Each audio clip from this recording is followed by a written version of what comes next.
Hallelujah, praise the lord. ప్రతిదినము సజీవుడైన దేవుని వాగ్దానాల కొరకు ఎదురు చూస్తున్న ప్రియమైన దేవుని బిడ్డలకి నా వందనాలు.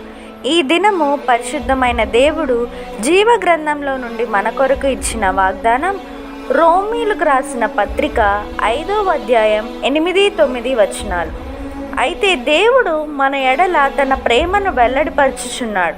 ఎట్లనగా మనమింకనూ పాపులమై ఉండగానే క్రీస్తు మన కొరకు చనిపోయెను. కాబట్టి ఆయన రక్తం వలన ఇప్పుడు నీతిమంతులుగా తీర్చబడి మరింత నిశ్చయముగా ఆయన ద్వారా ఉగ్రత నుండి రక్షింపబడుదుము. Amen. Verse of the day, Romans chapter 5 verse 8 and 9. But God demonstrates his own love for us in this: while we are still sinners, Christ died for us. Since we have now been justified by his blood, how much more shall we be saved from God's wrath through him? Amen. దేవుడైన యెహోవా నిశ్చయముగా నిన్ను ఆశీర్వదించునుగాక.